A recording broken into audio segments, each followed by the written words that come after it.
दोस्तों, नीतीश कुमार अपनी पार्टी नहीं संभाल पा रहे हैं और यही वजह है कि उनकी पार्टी के ही नेता अब नीतीश से गुहार लगा रहे हैं कि अगर जेडीयू को बचाना है तो निशांत को लेकर आइए और इस बार के चुनाव में उसे उतारिए।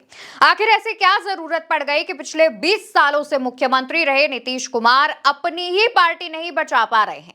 आज के इस वीडियो में इसी मुद्दे पर करेंगे बात। नमस्कार, मैं हूं आपके साथ अवंतिका। दोस्तों, नीतीश की पार्टी के नेता न सिर्फ बगावत कर रहे हैं बल्कि विरोधी खेमे में भी शामिल हो रहे हैं, जो पहले से ही सीएम नीतीश कुमार के लिए एक बड़ा झटका है। वहीं एक खबर के मुताबिक जेडीयू के करीब 400 से ज्यादा नेता नीतीश कुमार से मुलाकात करने सीएम हाउस पहुंचे हुए थे। यहां नीतीश के साथ इन नेताओं ने करीब 3 घंटे तक बैठक की और इस दौरान निशांत को नालंदा से चुनाव लड़वाने की मांग भी की और नीतीश से इस बार हिलसा से चुनाव लड़ने की बात कही है। नालंदा से जेडीयू के जिलाध्यक्ष कहते हैं कि हमने मुख्यमंत्री से कहा कि अगर पार्टी में जोश लाना है तो निशांत कुमार को पार्टी में लाना होगा। अब आप यहां सोचिए कि नीतीश कुमार जो पिछले 20 सालों से बिहार के मुख्यमंत्री हैं, उनके खिलाफ ऐसी बातें, उनकी पार्टी में टूट जैसी बातें क्यों हो रही हैं? इसकी साफ साफ वजह आपको पहले से पता है और वो वजह है भाजपा। नीतीश कुमार जिस तरीके से भाजपा के साथ जाते हैं उसका जो नुकसान है वो नीतीश कुमार को कई मौकों पर भुगतना पड़ा है। वक्फ का संशोधन अधिनियम आपको याद होगा, उस दौरान नीतीश कुमार को कई मुस्लिम समाज के नेताओं की नाराजगी झेलनी पड़ी थी और उस दौरान भी नीतीश कुमार से छिटक कर तमाम मुस्लिम नेता हट गए थे और विरोधी खेमे में जाकर शामिल हो गए थे। और इसके बाद बिहार में हो रहे एसआईआर, लगातार भाजपा की सरकार पर लग रहे वोट चोरी के आरोप भी नीतीश कुमार पर डेंट साबित हो सकते हैं। वहीं इस दौरान बिहार में यह चर्चाएं खूब जोरों पर हैं कि अगर इस बार का चुनाव नीतीश कुमार हार जाते हैं तो जेडीयू में बहुत बड़ी टूट हो सकती है। ऐसा इसलिए क्योंकि नीतीश कुमार तो सरकार चला ही नहीं रहे हैं और उनकी पार्टी पर भी अब दूसरे लोगों का कब्जा हो गया है और ये वो लोग हैं जो कि दिल्ली दरबार के इशारों पर चलते हैं।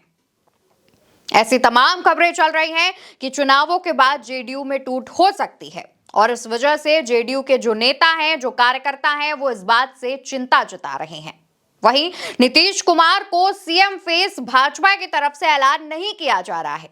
अमित शाह आते हैं, पीएम मोदी आते हैं और मंच से कभी ये नहीं कहते हैं कि अगर 25 का चुनाव वो जीते तो नीतीश कुमार ही मुख्यमंत्री होंगे। साफ तौर पर ऐलान कभी नहीं होता है, जिसके बाद जेडीयू नेताओं को यह डर है कि कहीं अगर चुनाव जीतने के बाद नीतीश कुमार को मुख्यमंत्री ना बनाया गया तो क्या होगा। ऐसे में जेडीयू के नेता चाहते हैं कि इस बार का जो चुनाव है वो निशांत भी लड़े। इस पर यह किया जा सकता है कि अगर आप नीतीश को मुख्यमंत्री नहीं भी बना रहे हैं तो नीतीश के राजनीतिक उत्तराधिकारी उनके बेटे निशांत को कुर्सी दी जाए। हालांकि ये बहुत मुश्किल लग रहा है, लेकिन अगर नीतीश कुमार अपनी इस मांग पर अड़ जाते हैं तो ये आसान भी हो सकता है। वहीं नीतीश कुमार से न सिर्फ मुस्लिम समाज के नेता नाराज हैं बल्कि महिलाओं की भी नाराजगी है। एसआईआर की जो फाइनल रिपोर्ट आई है उसके मुताबिक सबसे ज्यादा महिलाओं के नाम बिहार में काटे गए हैं और ये वो महिलाएं हैं जो नीतीश कुमार का कोर वोट है और इनको साधने के लिए नीतीश कुमार बिहार के 25 लाख महिलाओं के खाते में 10-10 हजार रुपए भेजते हैं और कहते हैं कि हम महिलाओं को आर्थिक रूप से आत्मनिर्भर बनाएंगे और इसका नाम देते हैं मुख्यमंत्री महिला रोजगार योजना।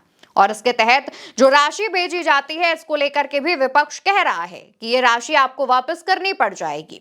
इस राशि का साफ साफ मकसद ये है कि महिलाओं को अपने पाले में लाना, वरना सोचिए चुनावों से पहले 10-10 हजार रुपए भेजने की नीतीश कुमार को जरूरत क्या पड़ गई। अगर उन्हें महिलाओं का उत्थान करना ही था, उन्हें आत्मनिर्भर बनाना ही था तो पिछले कई सालों से नीतीश कुमार बिहार के मुख्यमंत्री हैं, तब उनके मन में यह फैसला क्यों नहीं आया।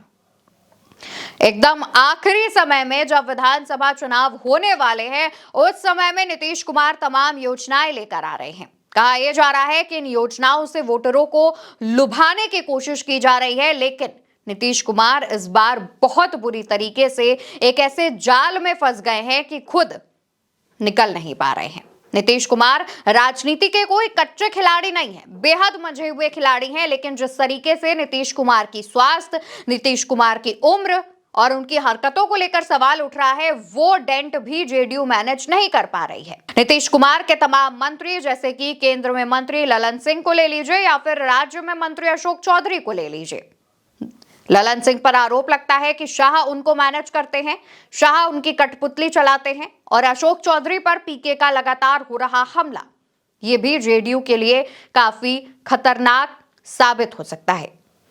और इसको लेकर के तमाम जब नेता करीब 400 के आसपास नेता जेडीयू मुख्यालय पहुंचते हैं, 3 घंटे बैठक करते हैं नीतीश कुमार के साथ और उसके बाद ये निष्कर्ष निकालते हैं कि अगर आप इस बार निशांत को लेकर नहीं आए तो पार्टी में टूट हो सकती है। यानी कि एक बात तो साफ है कि जेडीयू अब ना सिर्फ इस बार का विधानसभा चुनाव लड़ रही है बल्कि अपने अस्तित्व को बचाने की भी लड़ाई लड़ रही है और इसके पीछे सिर्फ और सिर्फ वजह है जेडीयू का भाजपा के साथ आना, एनडीए के साथ गठबंधन करना।